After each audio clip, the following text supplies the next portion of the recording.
Logos: National System of Public Lands, U.S. Department of the Interior, Bureau of Land Management, Alaska Fire Service. Text: Chena Hotshots. Gear for a fire assignment. So I'm Richard Weltz with Chena Hotshots out of Alaska Fire Service, and here we have our traditional gear lineup. Everything here is set for 24 hours of working period, and we are IA ready.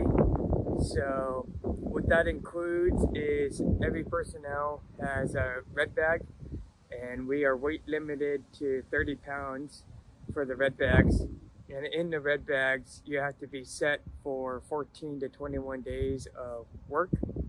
And that entails enough socks, underwear, and then everyone has a tent in there and an extra pair of green Nomex pants and a yellow Nomex shirt. And then just being up in AK, things are wet, so you gotta have a good amount of baking soda for your feet or foot powder to dry things out during the evening. And then me personally, since we're up in AK and the family likes to know where I'm at, I keep a little Garmin in there so I could text them and show them where I'm at. And then outside we have our line gear, and every person on the crew has a different role they have to do, and so that means they are carrying various amounts of equipment to supply the crew, so we don't have to rely on getting supply from the cache as we're out in the middle of nowhere, hours away usually from the nearest civilization. So we have a fittings guy, we have people carrying bladder bags. So when we do have water, which is water's readily available in AK, we can easily have that, fill it up, and cool down a hot area for the people cutting, or just cool down while we're mopping up. And then on top of that, we have weather kits, so we can get accurate weather readings every hour, on the hour, for the crew, so we know if there's any watch-out situations going on and if things are changing. And then also have to carry 2 MREs in our line gear, which are wonderful, and just so we're ready to go for 24 hours and if we're doing initial attack. And then on top of that, there's usually, we carry our personal supplies like anti-itch cream and various other things that make you feel better throughout the working shift to get you through it. Boxes. And then to get us through the 24-hour working shift, we carry 10 QBs and 8 MREs to supply the crew with water and food throughout the operational period.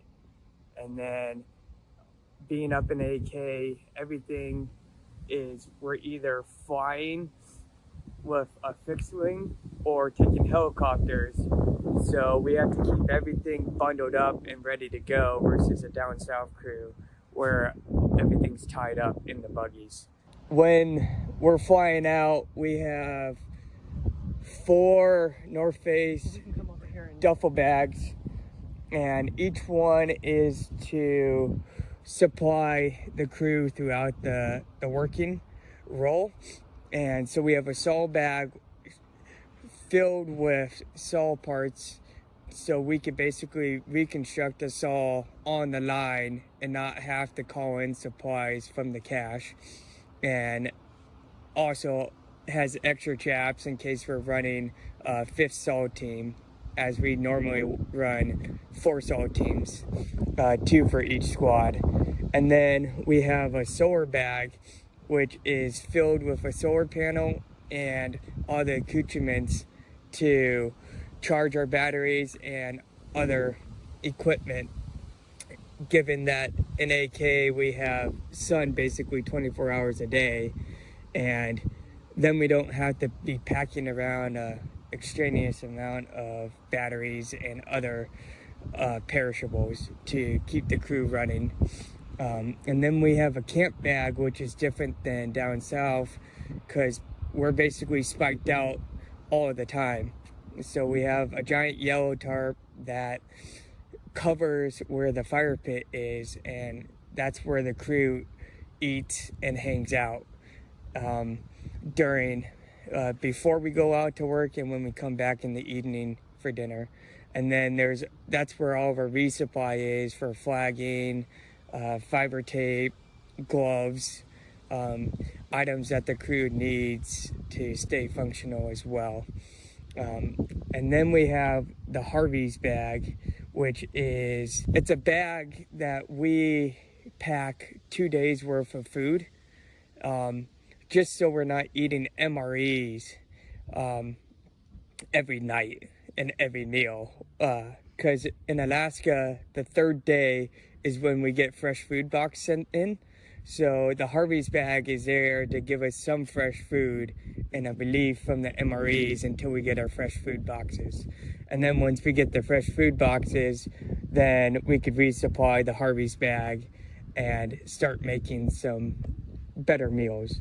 And the final pieces of equipment that we carry is we have a med bag and a TRS sked and a trauma boat. And given that we are so far away from medical resources, we are self-sufficient, and if something happened while we're on the line, it's going to take hours, maybe even days, to get us evacuated out. So we have a accoutrement of medical supplies to stabilize a patient and make them feel comfortable as we wait for the evacuation. Now we'll transfer over to the tools, and being in Alaska, there's a tundra mat everywhere, so that means we have sharp Pulaskis to cut out and dig line and trench out stuff.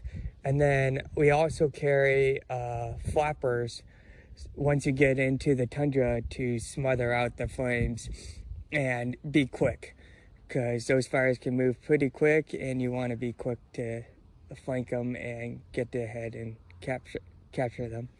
Each crew in Alaska runs with 4 SAW teams, and so that entails that we have 4 SAWs, and then we bring up a 5th SAW just in case one goes down. And on the firing side, we carry 4 drip torches and a 5-gallon of drip torch fuel if we do any burning up here. And then on top of that, we have 2 ammo cans filled with hot shots and stubbies. And then we have a very pistol, so we can do some interior burning and start generating some heat as the guys and gals on the line are bringing down the drip torches to get a nice solid black line. And then we carry 10 gallons of 2-stroke mix and 2 cases of bar oil, so if the chainsaws are ripping and burning a lot of fuel, will be sufficient and can keep cutting line. And that's all we bring out. It's a lot of gear, but it gets us through the working shifts. Yeah, up in Alaska, we don't have ICPs like down south where they have their own supply units. So the nearest supply unit for us is the cache at AFS. And usually that could take like a fixed wing flight, then a helicopter flight to swing load it to where we're at. And more often than not, the only personnel we're working with are smoke jumpers that might have flown out there and dropped in for the initial attack. And yeah, a lot of times we're the only crew on the fire too. So it takes a lot of effort in Alaska to get supplies to us. But that's also probably the draw for a lot of people too. It is. So it's definitely a type B type of fun up here. The mosquitoes are bad. You're wet all the time, but the crew, the commodity that comes with everyone and living through it is definitely humbling and draws a lot of people up here. Text Video by BLM Alaska Fire Service, Public Affairs Office, 2021. Logo, Alaska Fire Service.